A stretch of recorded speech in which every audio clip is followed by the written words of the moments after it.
A 7-2 final score right here at Mullet Arena for their final home game of the homestand for quite over a month.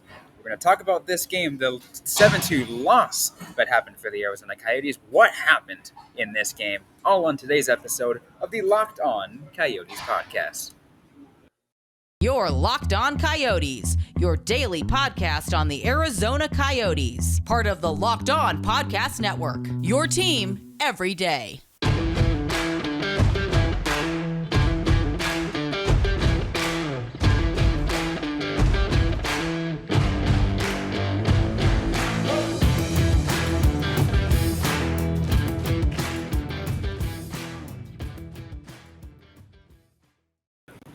Welcome to the show, everybody. I'm your host, Robyn Leon. You're live from Mullet Arena. That's Carl Pavlik right beside me on today's episode of the Locked On Coyotes podcast. I want to thank everyone for making this show your first listen every day. We are free and available on all platforms, including on YouTube. I also want to let everyone know that today's episode is brought to you by BetOnline. BetOnline has you covered this season with more props, odds, and lines than ever before. BetOnline, where the game starts. For those who are watching on YouTube, you can see I'm not sitting down anywhere. I'm standing with the live backdrop Mullet Arena right behind me because you know what? It's going to be a while since we're going to be back here, Carl. But 7-2, the final score. What the hell happened? A lot happened. You don't lose 7-2 without just pretty much everything going wrong, and that's what happened. Everything went wrong. Everything went wrong. Let's start with the first thing, right? Bad start. We talked about bad starts to start off with, but what did it take? Like a minute and a half for the first goal to come in, and it went 3 goals in the first 12 minutes, and instantly, Connor Ingram out. Yeah. So it was a minute and 27 seconds for the first goal. Second goal came at 3:54. Third goal, 11:18. So just a horrible start. There was also a penalty thrown in there, I believe, that the Stars thankfully did not score on. But yeah, it was a return of the rough starts. Probably one of the worst that we've seen this season so far. I'm sure they'll top it soon. Oh yeah, I mean, this is the first time they actually had to pull a goaltender, midway, through the first period. Like it just. Yeah, and it was definitely more of a mercy pull. Like the second goal had a really egregious turnover from Dyson Mayo immediately before. The third goal was through a screen, and there was a deflection. Like, wasn't really too much you could do for those. Yeah, no, unfortunately not. Like it's a lot of different things. It's like you don't want to pinpoint everything onto Connor Ingram because Connor Ingram, it wasn't his fault. The entire Yeah. team in front of him was just not playing well at all. Yeah. And, that continued as the period went along. Vejmelka had to make some big saves, and he still gave up a goal. So it was 4-0 after 20. And, at that point, if you're the Coyotes, you kind of know that it's all out of your hands. You're not going to get this one back. No, you're not going to get this one back. But let's try to highlight some of the things that did go right. 10 minutes of adequate hockey. I wouldn't say good hockey, but adequate hockey. I would even go so far as to say, the first 3/4 of the second period was pretty good. Like, they were doing fairly well, and then there was a penalty, and the Stars were able to score on the power play, and that just kind of killed any momentum. Yeah, it doesn't help too, but it looks good the fact that they only allowed one in the second period. All things considered, right? The end of the second period it was 5-0. At that point, we still thought this game was completely lost just because of how the game went and the way, like you said, right? Because all of that was killed momentum after that. That fifth goal was scored. It's like, yeah, okay, they're picking things up. They might not be the Coyotes might not be scoring anything, but it looks like they might be generating some chances here. But yeah, after that, it just didn't look good again. Third period, what happened. And then they got 2 goals towards the latter half of the third period. Yeah. 2 goals credited to Juuso Valimaki getting his first goal of the season. And let's also and also to Lawson Krause, who got a goal in there as well. Yeah, he now leads the team with 5 goals, which pretty good. Uh, 3 Dallas Stars players came into this game with 5 goals. Jason Robertson leaves with 7. But still, like that is a decent benchmark for Kraus, especially a guy who 2 seasons ago was the most snake bitten ever, and we kind of were wondering what his career was going to be like. He has really come along. He's a good leader. He was initially credited with an assist on that Val Mackey goal. Maybe not officially, but I think people thought he may be in it. But they pulled that for Bukestad, and you could tell he really wanted to get a point. Yeah, absolutely. Speaking of which, I'm glad, like you mentioned Bukestad, I do want to mention his name too. That dude his presence was felt. Like he wanted to kind of like make something happen. Yeah. I have been really impressed with Bukestad. He doesn't always look the most engaged, but every once in a while, he'll just be like on a tear, and you love to see it. I wish it was something that we got more from him, but the times when you see it, it's really good. Absolutely, but Matias Michelli also gets himself a point, right? With an 2. assist, he gets 2 points. There you go. Yeah, he gets 2 points, which is like it's good to see, right? Like Matias Michelli has been one of my favorite players to watch. Like he's like when he was in Tucson, he's been one of my favorite players to watch, and like, up here now, he's been pretty fun to watch. Yeah, still waiting on that goal this season, but he's got 7 assists in 10 games. That's an impressive start from Michelli. Absolutely. Especially like you want to see the young kids do well, right? Hmm. You really want to see the young kids do well. And some of them did, right? Some of them did. Some of them kind of didn't show as much tonight, and that's okay. This is a rebuilding team. Let's remember that, everyone. This is a Yeah, rebuilding team. If you ever thought that we're going to see something extremely exciting or the Coyotes are going to have a really, really nice win, I'm sorry, but this is not the kind of team you're to be paying attention to if you're expecting wins. We kind of knew this was like. I mean, you and I didn't. We still thought it was going to go under in this case, but still, like it. It's a rebuilding team. What are you yeah. going to add? What else can you ask? Hockey is a fun sport in that anything could really happen on any given game.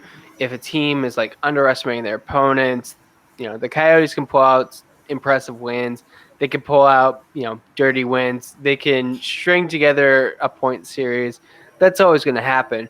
But at the end of the day, they're not a good team. And if someone comes in like the Stars and just kind of like exploits that, gets in their head, especially right away, they're going to kind of crumble. It's all they could really do. If they can't like overcome the initial onslaught, they're kind of just going to have to play from behind, and it's not a good way to play.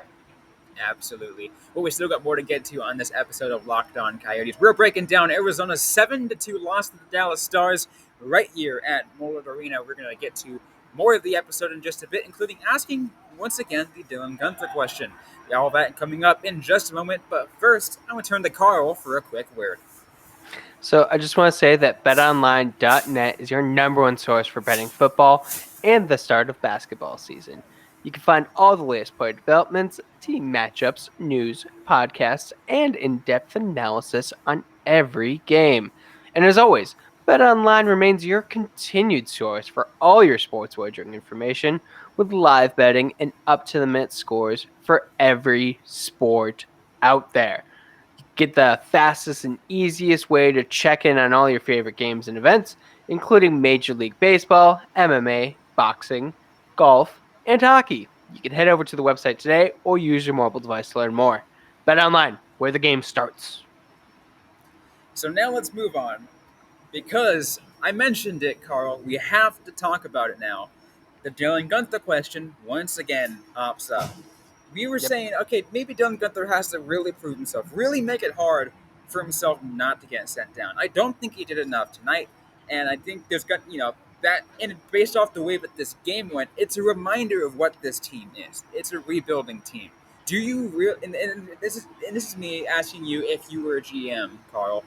Like, if you're a GM of the Coyotes, do you really want to burn a contract year of a future NHL star on a team like this? Probably not. I've been against Guenther staying up for a while, but this really just proves that the Coyotes are going to be bad. This is not going to be the only loss they have 7-2. They're probably going to have one worse. Let's be real. Absolutely. They still have 72 games left in the season. It's going to get worse. Yeah, absolutely. And it's, there's legitimate questions to ask. Obviously, that's why we still call it the Dylan Guenther question, because there are some arguments that you can't make. Yeah. One of the arguments I've been hearing is, he can easily kind of help fill in the void that was left by Nick Schmaltz. But it's like, okay, sure, but like, he's number one. Dylan Guenther is still young. Don't put that pressure on him.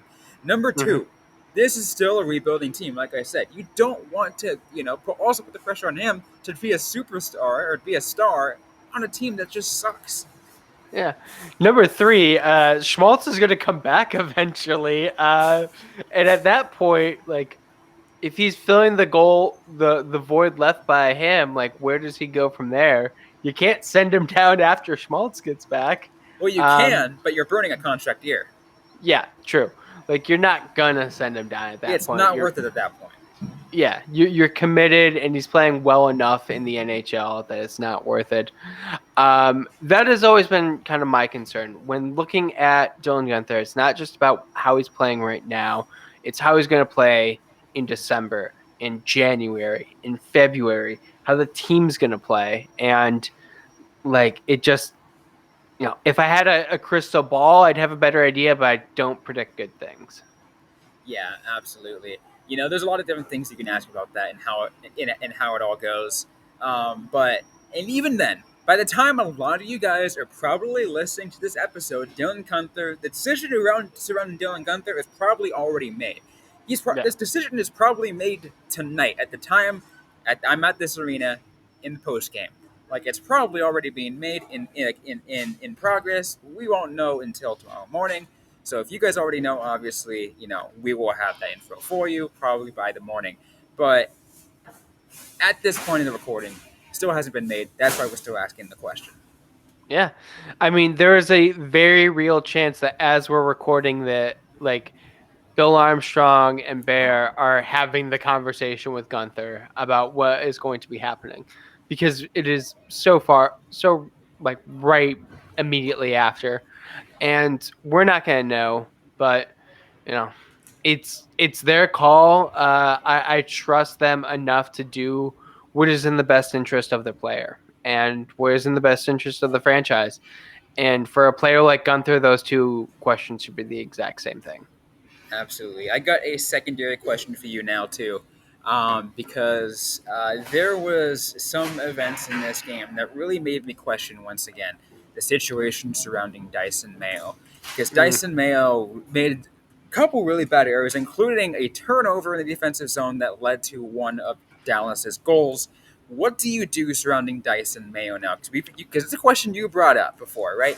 What are you Yeah. going to do with that decision? Are you going to decide to maybe waive him, send him down to Tucson if he clears, bring up Victor Soderstrom? Or are you just going to keep him up because you don't want to risk the waiver? Well, I mean, at this point, the team played 7 defensemen. That was not ideal. And I was actually surprised that Mayo continued to play after that turnover, because it was egregious. He did not play much. He played 10 minutes and 8 seconds. He still played. Um, at this point, I kind of want to send him down and bring up Smith, or like another forward. We have defensemen. We don't need another defenseman. True. Cassian's hurt. We need a forward. And yeah, that's kind of where the math is right now. Yeah, I mean, meeting with Smith could be a good idea too. I mean, like, but I think we're kind of in agreement that at this point, it might be just worth just waving Dyson Mayo and hope, he probably won't be, but still hope he doesn't get claimed, because he can still be valuable, Yeah. just not now. Yeah. And what I'd really like to see is get some like consistent minutes. Like that's kind of the problem with the situation he's in right now. He was a healthy scratch for multiple games. He's the 7th defenseman now. Like it's not an ideal spot for him. Um, and he did show a lot of promise last season. So I would like to see him get like a legit chance, but it's not happening right now. And I don't see like Stetcher or Brown or Nemeth having like games that are bad enough to warrant them being like taken out. Absolutely, that totally makes sense. That definitely does. Anything else that stood out to you from this game, and in terms of like players that we really need to address? Players that we need to address. For a while, it looked like Clayton Keller was going to do some really nifty stuff. Like that was interesting, and I did want to know like what were your thoughts seeing him like from your position, because he was doing like the time with the first line and the fourth line. Yeah, seeing that was interesting. Like, I really think that at this at that point in moving him around, like Bear was just trying to just put some life into this team after what happened. Like the start that they had. Like it's like okay, Clayton Keller is always going to be Clayton Keller, right? He's always going to do Clayton Keller awesome stuff. Maybe move him around to instill some kind of jump start to somebody on this team. It doesn't matter who, just somebody. So he is one of 2 players to play 1:44 of the Coyotes 2 minutes total power play. Guess who the other player was? Who was that? Tell us. Travis Boyd. There it is. There it is. Of course it is. Nick Ritchie close 142, but yeah, Guenther only got 16 seconds of power play time. Yeah, that's just ugly. That's what happens when you only get 1 power play. But yeah, it was a rough go. Like it was a rough game all around. I don't think anyone really stood out as being especially good. No, it wasn't. I'm trying to look through the stats, trying to look through the lineup card and anything like that. I'm just like, is there anyone that I think even stood out in any way? And I'm like, no, not really. I mean, you got Krause getting the goal, 6 Carl hits. Maki was first too, so like that was nice to see. Yeah, But yeah. But other than the players we mentioned, there's nothing really else. It's just like, this was just a not good game all around. Yeah, it's one where you just kind of burn the tape, and yeah, that's it. Nothing you can do. You just gotta move on. Just got to move on indeed. In just a little bit, we are going to wrap things up and give a little bit of a look ahead. We know what's coming up for the Arizona Coyotes in just a moment. But first, I want to tell you guys about our other sponsors at Simply Safe. Did you know that over the holidays, property crimes like burglaries and package thefts spike nationally? That's why our friends at Simply Safe Home Security are offering 50% off their award-winning security system so that more families can feel safe and secure this holiday season. Order your Simply Safe system for half off today and enjoy advanced security and greater prices and greater peace of mind, this holiday season. An emergency with 24/7 professional monitoring agents. They use Fast Protect technology exclusively from Simply Safe to capture critical evidence and verify if a threat is real so you can get the priority police response. Simply Safe is whole home security with advanced sensors in every room, window, and door, HD security cameras for inside and out, smarter ways to detect motion that alerts you only when a threat is real, and even hazard sensors that detect fire, floods, and other threats inside your home. Don't miss on your chance to save big on the only security system that I recommend. Get 50% off the new Simply Safe system at simplysafe.com/lockedonnhl. This is their biggest discount of the year, so do not wait. Once again, that is simplysafe.com/lockedonnhl. There is no safe like Simply Safe. Let's go ahead and wrap things up, Carl. Any final thoughts you had on this game before we get ready to go look forward on what they have ahead of us? I think games like this are important because it just reminds people what the season is going to be.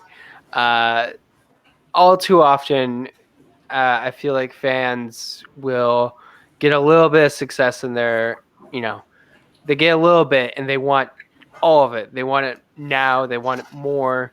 And then you get like a game like now, and it's just like a reality check. And so, yeah, kind of think it was a good thing to have as the last game before the road trip. You need a little bit of a. I was going to say humbling, but but this team is bad. You don't really need a humbling experience. You just need a, um, I guess, a drop back to reality, right? Because it's like, Yeah, okay, let's remember what we are. yeah, yeah. We are a rebuilding team. It's the second year of the rebuild. It's not the best lineup, um, and that's what we got. And they're gonna go out on a extremely long road trip Let's and take a come look at that. back. Yeah, I was just extremely gonna long say, road trip. yeah. And when they come back, it's gonna be like a whole like new annex. They're gonna have a locker room again, so it's gonna be Yeah, nice. and the new annex I think is going to be really cool. I was just looking outside and some of the things that they got going. I was like the community iceplex that they're going to have is actually looks pretty darn cool. Yeah, Right. I mean, that's where they have the visiting locker rooms, right? It's literally on like the community iceplex. That's closed right now because well, it's there. It's cool to see stuff like that, right? It's cool to see a lot of these things that I didn't get you to see when we were as fans because a lot of things were not available to us. But I got a little bit more of a viewpoint of this arena. It's pretty nice. I love this arena, yep. and I think it's is it still not ideal? No, but yeah, it's gonna be nice to see the new annex gonna be ready when they come back from their road trip. It's gonna be see how everything is gonna fall into place and see what it just looks like by early December. Yeah, definitely. But that road trip, it's not going to be fun. I'm Oh not no, that looking road trip is forward. not gonna be fun. It starts off. This road trip starts off with 5 games on the East Coast against Washington, Buffalo, New York Islanders, New Jersey Devils, and New York Rangers. So 3 games in the New York metropolitan area. So that's a little bit easy, but still 5 game East Coast road trip before coming back to the West to play Vegas, and then going back to towards the East to go to Nashville, to Carolina, to Detroit, to Minnesota, to LA. This team they're going to log a lot of miles, Carl. Yeah, and it's kind of terrifying that of the first 4 teams they're going to play, the ones who are lowest in the standings are the Capitals. Uh, Devils are at the top of the Metro. Islanders are third. The Sabres somehow are second in the Atlantic. I don't know how that's happening, but it's apparently a thing. So it's going to be a lot of heartbreak, I'm thinking. Oh, there's going to be a lot of heartbreak, and it's going to be once again a continued way of dropping back to reality, a continued reminder that this team is in a rebuild. And I keep saying that because there's a lot of people that still want to see the Coyotes win. I mean, come on, we're not going to see that happen. This team is tanking hard for Bedard. We already know that. Um, and obviously, you don't say it out loud to the players or anything like that. Like it's like what you said last year, right, Carl? The players don't tank; they do what they can to win. It's Yeah. the organization that is. Yeah. Every single player on the team is playing for something, and that something is not a first round pick. It is their own career or their pride or their next contract.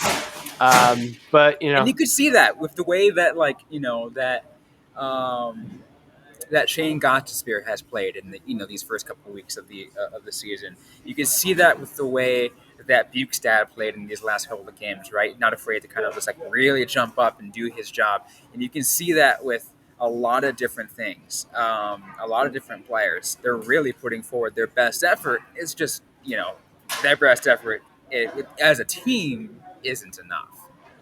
I mean, you could see that with Valimaki and Cross making sure that the team doesn't get shut out. That is Yep. also equally important. Like these losses, like you watching at home or listening can shut the game off, that's absolutely fine. I don't judge anyone who does. The players aren't allowed to do that. They're not allowed to give up. They have No, to go out there and skate their asses off every single shift, even if you're down 6-0. Like, that is what they need to do. And everyone's going to find that motivation, because if they're not able to do that, they're going to get replaced by someone who can.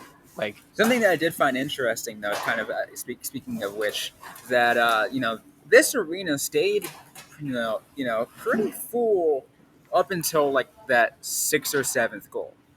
It was like right when that sixth or seventh one hits, then like I think it was even goal 7. Once goal 7 hit, everyone started leaving, and we're like, I guess that did it for them. 7 goals was too much. 6 goals, it's like, but 7 goals, like, okay, you can go. Yeah, I mean, I've left games early before as a fan. It is, it's hard knowing that it's not going to get better. And that was something I realized like right away watching the game at home, like writing, tweeting about the game, writing the recap. I was just like, all right, it's 4-0 after 1. The Stars are this good a team. The Coyotes are not coming back. It's not going to get any better. It's probably not going to be close. And I got like a couple minutes of good hockey in the second, and a couple of goals in the third. But yeah, no, like it never really got much better. All right, so we got the weekend coming up, and we got the road trip coming up. What are the biggest news stories, the biggest just things you're going to watch out for the Arizona Coyotes through the weekend and through the start of this road trip? I do kind of wonder about the roster makeup. I don't see them like, they went with 7 defensemen because they won last game. I understand that. That's fine. And Bear wants to experiment with that. Sure. That's not going to be a consistent thing. So who is going down? Who is coming up? What is that going to be? Are we going to get some movement in the lines? Because I think we may get some shuffling.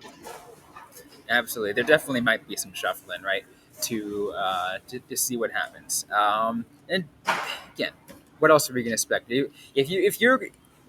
the Coyotes have the same line that they did tonight on when they play their next game, it's like I don't what decision are they making, right? If by looking at it, if on Saturday, they still got the same lineup, something's wrong. Yeah. Yeah. It definitely is one of those things where it doesn't seem sustainable. And that's going to be a tough decision because someone's got to get sent down. And yeah, it'll be interesting to see who it is. It will be interesting to see indeed. Any final thoughts you want to share before we close things off? I just want to say the reverse retro all came together really well. It looked The good on reverse TV. retro looks good on the ice, I gotta say. Yeah. It looks really good on the ice. It's like we got to see the full package. It looked great. No complaints. No, I like, and someone who saw it live in person, it looks great. I love it. I absolutely love those jerseys. But that's going to be it for today's episode of the Locked On Coyotes podcast. If you like what you heard, don't forget to leave a 5-star review, to like, comment, subscribe if you have yet to already. We are available everywhere you get your podcasts, including on YouTube, also on the Audacy app, and for those local listeners, you can find us on the KPNX 12 News app on your phone, on your Roku, on a lot of your other devices out there. Don't forget to interact with us on social media. We're on Facebook, facebook.com/LockedOnCoyotes, on Instagram at LockedOnCoyotes, and on Twitter at LO_Coyotes. I'm personally at Robyn_Leonio. Carl Pavlak is at Carl Pavlak FFH. Interact with us, ask a question you might have. We might answer right back or on a future episode of the Locked On Coyotes podcast. Thanks again, everyone, for listening to today's episode. Hope you guys are staying safe out there. Hope you guys are staying healthy. And don't forget to howl on.